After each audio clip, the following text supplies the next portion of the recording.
I'm Fanika. Hey, it's LeBryant. So today's couch segment is talking about temptation. It's going down In the DMs. It's so funny because a lot of times, people only do this topic as it relates to singles. Right. You know what I mean? It happens for singles, but let me tell you something. It happened for married folk. Y'all, listen. And what's crazy is these people don't even act like this is stuff that you can see or stuff that is recorded or stuff that people can show other people. Get out of those DMs, people. The first time we see temptation is when we see Eve and that little sly little serpent, right? Wow. First time we see temptation in the Bible. So, Pastor, I would like to ask you, Pastor. Pastor now. Yeah, Gotcha. yes, you're my pastor. I love you, Pastor. Hold on, don't tempt the pastor. I can tempt this pastor. I did that to say, y'all can't be tempting the other pastors. I can tempt this pastor. But how have you, had to deal with temptation? It is like you say. Because I know I look good. You're amazing. I know I am all that. I know I'm an all that plus size girl. But I know that you receive temptation. Somebody was twerking in the gym the other day while you was working out. They was just twerking away. That's what we're gonna do. They was twerking. They weren't twerking. Are we doing that? I know it's a couch conversation. We're doing that right now. Okay, we want to talk about them twerking in the gym. That was a lot though. That was a lot. Temptation comes in all shapes, all forms, what have you. And, especially from a married perspective, I would say that I've probably had more people attempt at persuading me away married probably than I did even before we came into our marriage. Babe, that's not just because you're married. That's because you got more muscles. I mean, you look good you look good. And you had tiny muscles and a little tiny body and little tiny clothes before, So I don't know if this temptation is because you're married. Let's put some perspective on this thing. Or is it because not a man of God look good? So you are really just going to show out on this temptation. Because I had a lot of temptation before and a lot of temptation now because I've always been this fabulous. Got it. So that's where we're going with this. Yeah. Got it. Okay. Well, with all that said, Bishop Fanika, I want to say, for me, I think the thing that has probably saved us the most or helped us to resist temptation is transparency. Absolutely. I think the fact that when stuff has come, and it does from time to time even now, because there's a level of communication that transpires between us, it makes it easier to deal with when it transpires, and there's really nothing to hide. So for me, one of the very practical places where we are able to ensure that temptation don't get the best of us is she got every one of my passwords. I mean, Facebook, email, my phone. There's nothing. Absolutely. There's nothing locked. My kids even got my phone's password and stuff. There's nothing locked or outside of their ability to touch, and it's for a reason, because I don't ever want to feel like I've got anything to hide. Absolutely. I think even when it came to Eve, the challenge was she was having a conversation with the serpent outside of Adam. She opened herself up to conversation. And typically when you're dealing with temptation, that's how it starts. It doesn't start with, let me just take your clothes off right now. It starts off with... You just going to go there? It does. I mean, it doesn't. It doesn't just start with, get naked. Tweet said, woo, there goes my shirt up over my head.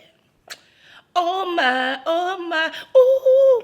She said it like it was an accident. She did like it was a oops. When in all so it's not an oops? So what you're telling me is Tweet lied. Tweet lied. I love you, Tweet. I'm a fan of Tweet, to be clear. I was like, but I said that to say, so with temptation, we don't have to say oops like Tweet, right?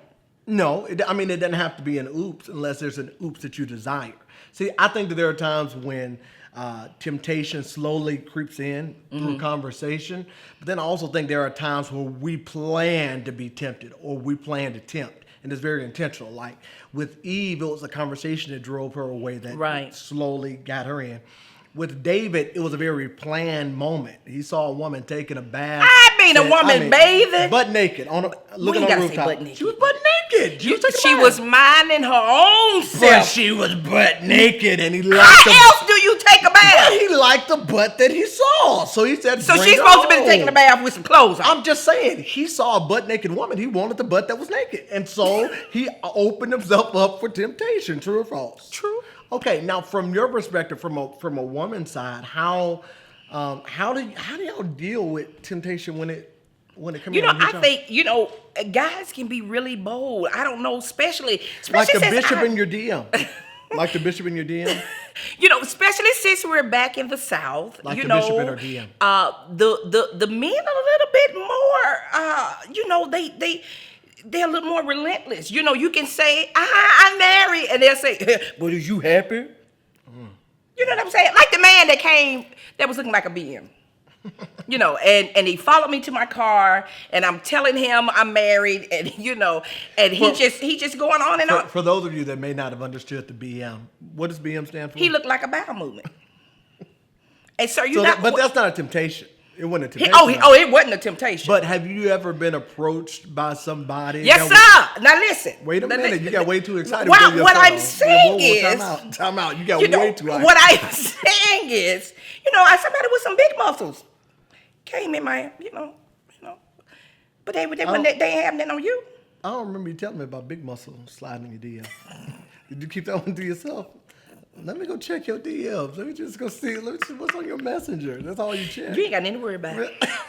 So I think you ain't got nothing to worry about. I think for both of us, when you're talking about from a marriage perspective, the way that we deal with or handle temptation is with transparency. Absolutely. And boundaries. And boundaries. Having very clear boundaries. Because I just get along better with men than I do with women. I do. Does. But there are boundaries, and there, you know what I'm saying? There are perimeters that you set up even in the context of opposite sex friends. I would be crazy if I thought all of his friends were going to be male, right? That would be dumb for me to just think you have no female friends. But most of them are. But the ones that are not male, we have mutual relationship with. That's true. And same way with Fanika. The male friends that she have, we have mutual relationship. Absolutely. So it's not something where, she's going off dealing with or talking to Sir A, B, C, and D. It's the boundaries that we have together with mutual relationships, I think, that just kind of make that piece work. And the other part, I think with that is that I'm just not intimidated. I'm pretty amazing. You are amazing. Pretty amazing. You are amazing. That's what you ain't got to worry about it. It's hard to be intimidated when you got a big A on your chest. Just amazing. What that A stand for? Amazing. I can think of another word. It's found in the Bible. Can I say it? Yes. No. Jesus wrote it on it. So, I think where's that piece you're gonna read? Because I think this is very important. Let me be deep. Let me be deep. All right. So I think that this is like when you talk with temptation. Let me turn it this way so I can blow it up. Can you blow it up? All right. Come on and read. Wait a minute. I can't find it, baby. Wait a minute. 10 and 13. Okay. I know scripture. I'm glad to. Oh, I know the word. All right, well, let's read it. I pulled this up. Read, daughter. Read. You didn't pull this scripture. Read, all daughter. right. I'm going to read it in the Amplified. Read it then. Glory to his God. 1 Corinthians 10:13 in the Amplified. No temptation, regardless of its source, has overtaken or enticed you that is not common to human experience. Nor is any temptation unusual or beyond human resistance. But God is faithful. To his word, he is compassionate. And he is trustworthy. And he will not let you be tempted beyond your ability. What? To resist. Somebody shout. To resist. Come on, Pastor. So let's make this a church. Resist. I ain't finished reading. But along with the temptation, he has in the past and is now, tell me to read. Will always provide the way out of it all, so that you will be able to endure it. Come on, tell me to read again. Without yielding, and will overcome temptation with joy. So the thing is, sometimes are you joyous? I'm joyful when I say no. Amen. And I think that knowing that there's nothing that's going to come at you, one, that other people haven't experienced. Absolutely. And two, that you cannot overcome Absolutely. if you choose to. Most people fall to temptation because it's a choice. It's not because it's forced. You just chose to make that decision. The way you resist it is making the choice to go against the thing that you would have wanted or desired to do. That's right. So that's our little segment on temptation. Y'all clear your DMs. Just lift your hands wherever you are. Clear them DMs. And get out of them DMs. Yeah, just quit sliding in folks' DMs. You know good and don't nobody. Because it ain't safe when you slide in the DMs.